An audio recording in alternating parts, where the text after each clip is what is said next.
So we come back to the Amitabha Sutra. Amitabha means the infinite light. So this Buddha has infinite light, boundless light. So when this Queen of India has longed so much to see the Buddha, he appeared to her in the prison. Now he appeared together with one of his disciples and took the queen by the hand and led her to another land of existence. Now scientists have proved to us that there are many lands, many planes of existence in the universe. Yeah? Some have people, some they have not yet discovered if they are peopled or not peopled. Now, our Buddha, the Sakyamuni Buddha, has discovered long ago that there are planes of existence which are peopled, like ours, or some are different from ours. Some are more advanced in technology, some are less advanced in technology, some are more civilized than ours, some are less civilized than ours. So when the queen went over there to that land, she saw that the earth of that plain was covered with gold, with crystal, and all the houses, the buildings are built in the air, not on the earth, and built with all kinds of precious stones, like lapis lazuli, like crystals, pearls, diamonds, rupees, emeralds, etc. And she was thinking, what a beautiful land it is. And the people who live there, well, they look similar to us, but they are more beautiful in appearance. And also, they do not walk. They do not need transportation like we do. They kind of fly. Whenever they want to go somewhere, they just fly. And whenever they want to come back, they fly back. And every kind of clothing or necessity will just appear to them whenever they need. There's no need to go shopping and waiting for parking and all this trouble, and no change money and all this kind of thing. And also in that land, there is a kind of nectar, a pool of nectar, where if one bathes oneself in it or one drinks a little from it, then one will feel different, feel enlightened, refreshed, and full of spiritual insight. Even in that land, the birds and the trees will speak the Dharma. Dharma is a Sanskrit term for teaching. Teaching in a verbal language. Also, sometimes it means the sentient beings. All kinds of phenomena in the universe. It also means Dharma. Also, Dharma, in a subtle sense, means that there is a subtle teaching, the invisible teaching, the truth. So it can be explained in many ways. Now, in that land of Amitabha Buddha, all the birds and the trees, the winds, speak the Dharma.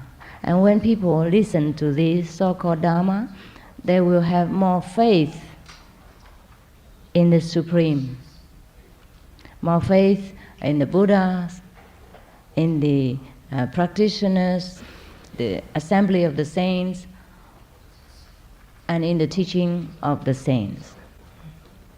Now when we come to think of the Amitabha land, it's truly just like a fairy tale. How can the earth be covered with gold? How can the houses be built in the mid-air and not fall down? How can all the walls and roofs be made with crystals, diamonds, rubies, all kinds of precious stones, etc.? Here we fight over a piece of diamond, if it's large enough, yes. Well, we have to work very hard for many weeks in order to buy a small drop of diamond. I would say a drop, it looked like a drop of water, it's just a little bit harder. So just buy a drop of diamond, you have to spend a lot of money. Now in that land, they use diamonds, crystals, rubies, etc. to build their houses. Can you imagine? So that is one of the points why the Christians or the other religions could not believe in Buddhism. It is because the Buddha spoke too much. It is because his disciples spoke too much. What we call 多觉 in Zhongwen, 大ngôn. The Buddha did not speak actually. He did not tell us all this. It is the disciples of the Buddha, overhearing all these experiences, fantastic stories, wrote them down for others to enjoy. For example, sometimes my so-called disciples, please allow me to call them that way. I feel very shy, but there is no other name so that you will understand their relationship with me, yeah? Or you can call my students, yeah? Students? And then they will think I teach in university. Yes, it's also a kind of university. Yes, it's a celestial university in which I teach. Now, my disciples, sometimes they also wrote down their stories, yeah? Of where the master had taken them to which land or to which country of the universe to visit. And they wrote down as their own inner experiences for them to check up their progress. Well, that we must do. That we must do anyhow. So if he died after my so-called disciple died, then what happens then? Maybe his nephews, his grandson, granddaughter will accidentally inherit this kind of so-called spiritual diary. And inside there will be full of inner experiences, like today he has heard the Buddha speak what to him. Today Master Chingai took him to which Buddha's land and introduced him to whatever master over there, to which Buddha, or maybe took him to see Jesus, maybe took him to see Maria or Santa Clara, whatever. Then he all wrote it down. Then this book, if it's interesting enough, the nephew, the grandson, granddaughter, maybe will just publish it. And then it becomes one of maybe the Buddhist sutras. That's what happened with all the sutras in Buddhism. The sutras, or the so-called scriptures, have not been accumulated or written down until 100 years afterward. Before that, it was only spoken through words of mouth, and his disciples also did not write them down. They just listened to them through raconteurs. Storyteller? It's not nice. Raconte. Raconte is nicer.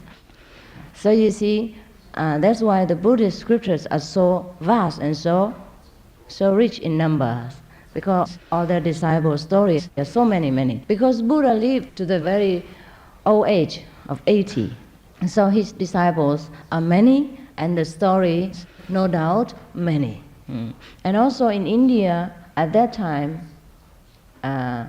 it was very peaceful, and no one persecuted the Buddha or any of his followers. So they enjoyed a prosperous time, and they have time to write down and to preserve these precious memories of those disciples. Whereas with Jesus Christ, he had to work in darkness, to work in hiding. Yeah? If you read the story, you would know. And he was only famous a little bit After 3.5 years, they had killed him.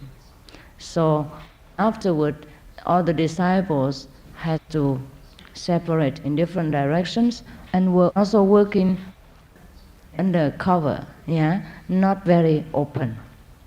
Therefore, even if they have any inner experiences, they could not write down, or they couldn't be well preserved, because the people, the government of that time would search for them and would destroy all of them.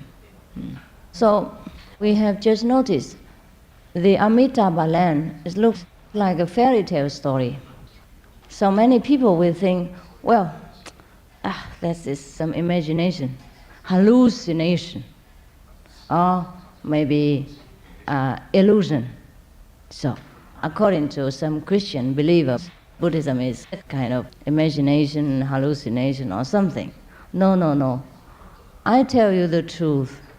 The land of Amitabha exists. Some of my disciples have visited after initiation, or some of them visit it right at the time of initiation, because it doesn't take long to visit these countries. It's just a second you can go, and a second you come back. It's a fraction of a second. It all depends on the openness of our mind, or the inner channel. Everything is within. There is nothing we can find without.